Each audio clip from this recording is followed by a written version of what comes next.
Man, if I knew these things when I was in my 20s, I promise you my life would look so different.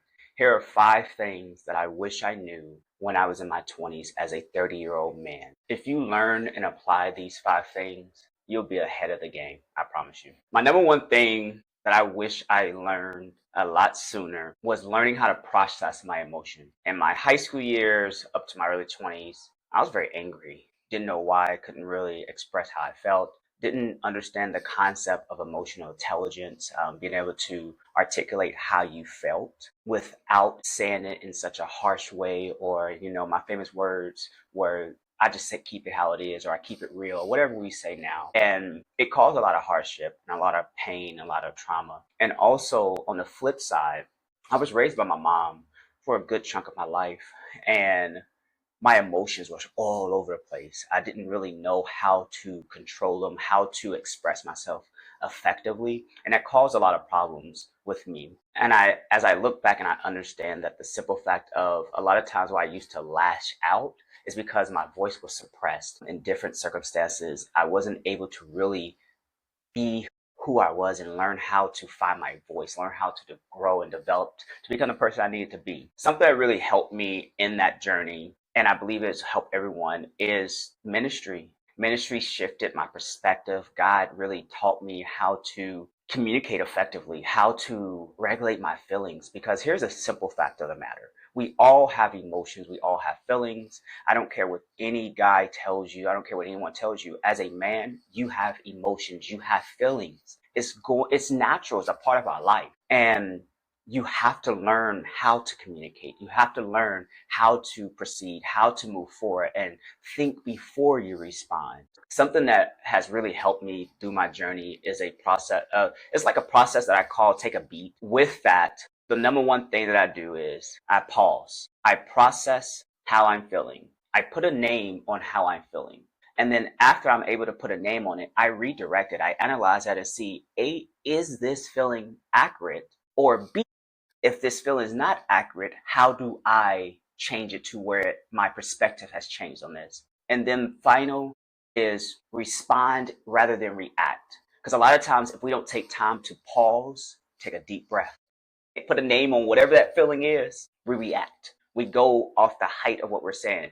And a lot of times people may say something correct to you, but it's the way they said it and it triggers something in you that you don't even realize. So that is a key of pausing and processing how you feel. Then putting a name on it tells you, like, why do I feel this way? What triggered me? What caused me to feel this way?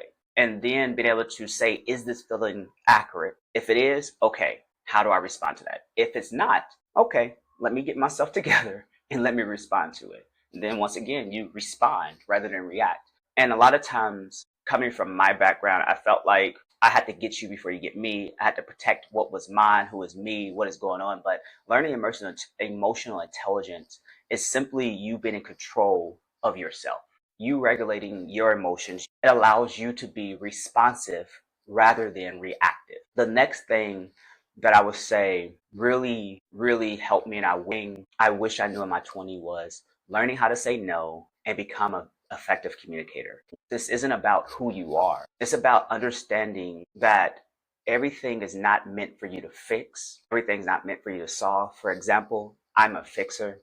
Whenever you come to me with a problem, naturally, I want to find a solution. Like, how can we fix this problem? I guess in my brain, it's always like, we could talk about this all day long, but it's not going to change your situation. Let's come up with a solution. So I'm a fixer.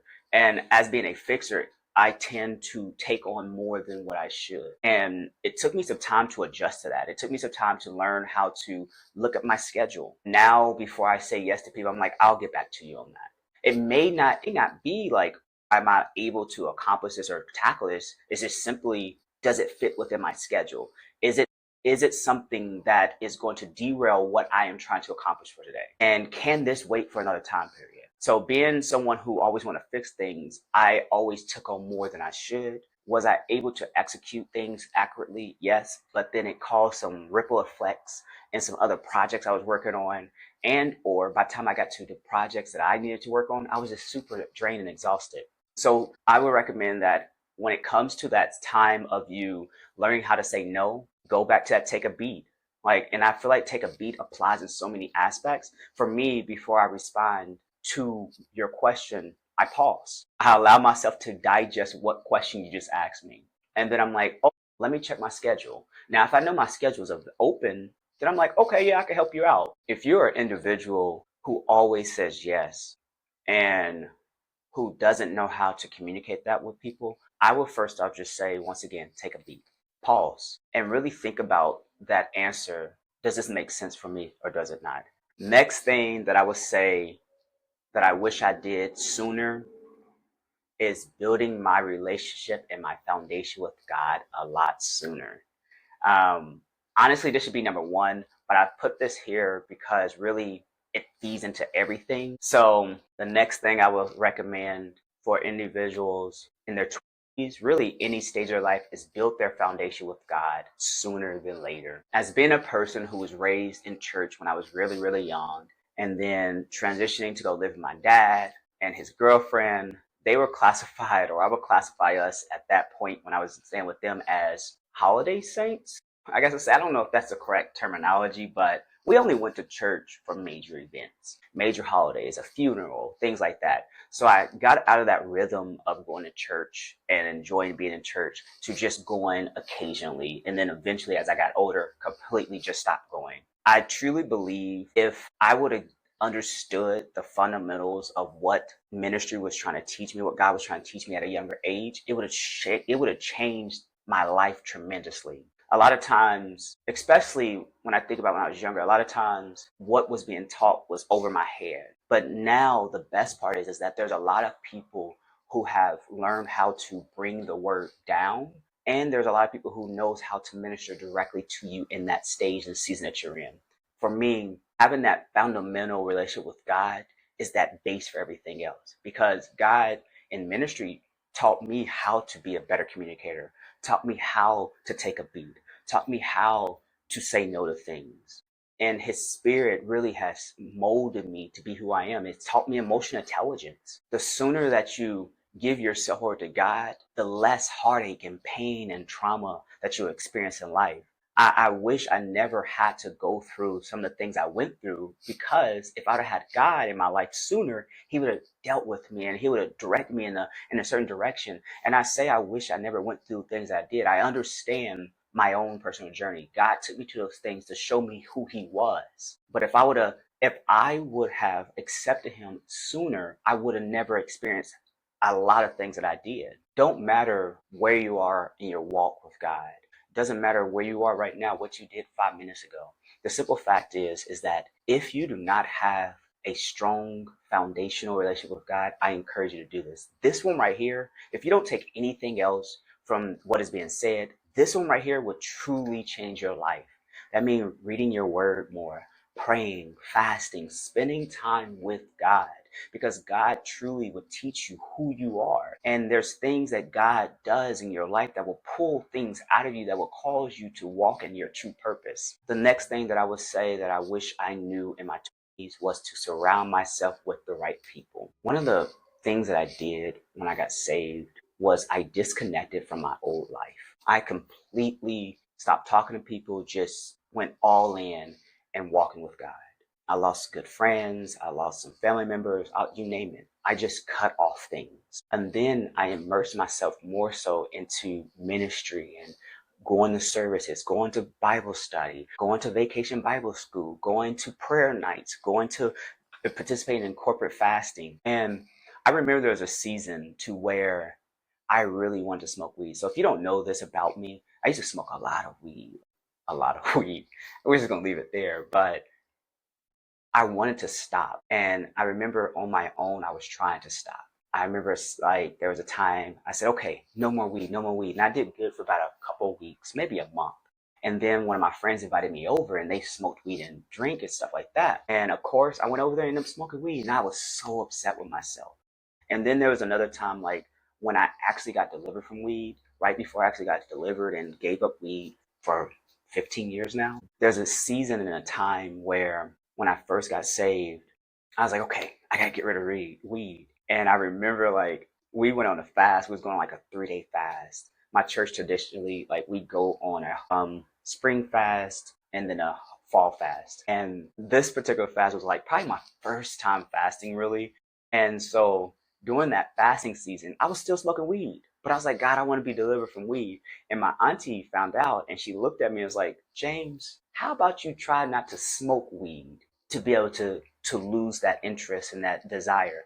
And I'm thankful because God used her to speak to me to help me understand what I needed to do. And behold, I went on then I ended up putting myself on another fast. I think that following week. Or I extended my fast out until Sunday because typically I think that fast was like from a Wednesday to Friday, and I think I made mine from Friday to Sunday. And I just said, God, I do not want this. I don't desire to want to have this anymore. Please help me. And I prayed and I talked to God and I communed with Him. And the crazy part is, y'all, the power of fasting and prayer and reading your word is that God took me through that, and I have never had a desire to smoke weed again. And it's so funny because I remember when I used to smoke weed, people always used to talk about how it stinks. And now I understand. But I'm getting off track. I want to reiterate the significance of your relationship with God, but then also having the right people around you. Because as you grow and as you walk and you become who you're meant to be, your tribe, those people who are around you, will be either edifying or they're going to be dimming you down. So who you surround yourself around matters. And for me, I immersed myself around like-minded people. I wanted to be more like Christ. So I surrounded myself around people who had a desire to be more like Christ. And I just asked God to help me to change my desires. And from that moment, my life started to shift, how I communicated with people, how I started to operate with things. If you cannot tell by now, all these things really fall into one cocoon. Number one is God. God orchestrates and designs the ministry, the church, to really be edifying to us. And the crazy part is that if we pay attention to society right now, we pay attention to what's being pushed and portrayed to us, we miss the true meaning of the church. What the world is talking about, as in this Christian nationalist, is not even a representation of Jesus Christ. If you read your word, people are not lining up to be like Christ. And that is the difference. Unless you know the word and you know the truth, because the truth will truly set you free. Unless you know that, you will have this point of view or misunderstanding of what the church truly is. For me personally, what worked was being around Christians, people who lived and saved. Not saying they're perfect. That's not what I'm saying. But what I am saying is that people who are thriving and desiring to be like Christ. Finding a mentor. Ministry is where I found my first mentor. A little bit of background about myself is that I always felt like I didn't have good role models to look up to. Like, I just didn't have people to show me a better life, a better direction, what's really out there for myself. So, and that's not a knock on my family or anything like that. They only know what they know. And it wasn't until my pastor took me underneath his wings and began to mentor me and began to pour into me and began to really have tough conversations with. And for me, I truly believe the word when it says that he'll give you pastors after his own heart that will pour into you, that will teach you. That has been exactly the epitome of what my pastor has been to me. He has poured into me. He has had several tough conversations with me.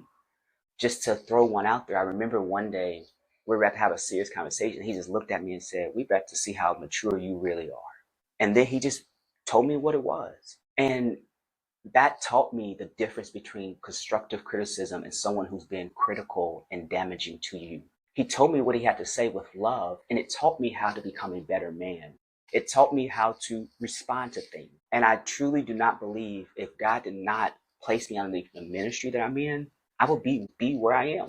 Because even as I think about my journey coming from retail, then going into fast food restaurants, and then transitioning to warehouses. And I was content at a warehouse. And then my pastor just looked at me and said, "James, you are so much more than this.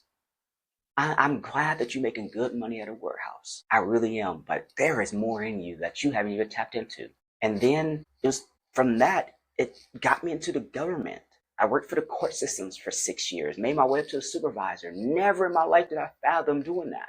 And then even to my transition from the government to corporate America, and all those trying times, from buying my house, from getting my car, all those things, he guided me, not controlling me, but he guided me, gave me a different point of view. Who you surround yourselves around, your friends, your family, your mentor, they shape the character, the person that you are. And just because you're born into a family does not mean you have to be around that family. And that does not mean that you have to disown them or anything like that. It just means that you may not be around all the time, but you will always love them and show support. So I encourage you to get active in a ministry, because the number one thing, if you don't take anything else from what has been said here, I promise you, if you apply this one thing, which is building your relationship and foundation on God, everything else will change. Not saying your road will be easy, not saying that life is going to be peaches and cream, not saying that things are just going to be smooth sailing, but God sends us a helpmeet, the Holy Ghost, who comes to strengthen us and comes to pour into us, comes to teach us. And I believe if you pray and ask God to send you to leadership, send you to a pastor, send you to a ministry that is meant for you, he would do just that. Because I don't believe who I am today would be this person if it had not been for God in the ministry that I'm under. No other pastor can be able to pour into me the way that my pastor pours into me. And that's not saying there are phenomenal pastors out there, but God has created a specific mentor, specific pastor for you. So I hope and pray that this really resonated with you. These are 5 things that I wish I knew in my 20s. And if any of these resonate with you, please comment which one resonated. If you have any questions, please comment them. I always read my comments. I try to respond within 24 hours. If you guys have any topics you want me to talk about or expound upon, please feel free to do so. I hope and pray that this blessed you. As I wrap this up, I just want to say, be blessed, be strong, and know that God loves you, and so do I. Talk to you soon.